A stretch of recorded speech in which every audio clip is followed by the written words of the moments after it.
எங்கள் தமிழ். இப்பாடலை இயற்றியவர் நாமக்கல் வே. ராமலிங்கனார். அருள்நெறி அறிவைத் தரலாகும் அதுவே தமிழன் குரலாகும்.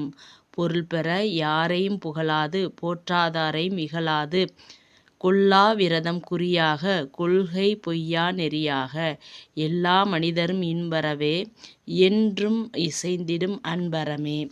அன்பும் அறமும் ஊக்கிவிடும் அச்சம் என்பதைப் போக்கிவிடும் இன்பம் பொழிக. இப்பாடலின் ஆசிரியரை நாமக்கல் கவிஞர் என்றும் அழைப்பர். இவர் தமிழறிஞர், கவிஞர், விடுதலைப் போராட்ட வீரர் என பன்முகத் தன்மை கொண்டவர். காந்தியடிகளின் கொள்கைகளால் ஈர்க்கப்பட்டு காந்தியத்தை பின்பற்றியதால் இவர் காந்திய கவிஞர் என்றும் அழைக்கப்படுகிறார். தமிழகத்தின் முதல் அரசவை கவிஞராக விளங்கியவர். மலைக்கல்லன், நாமக்கல் கவிஞர் பாடல்கள், என் கதை, சங்கொலி உள்ளிட்ட பல்வேறு நூல்களை எழுதியுள்ளார்.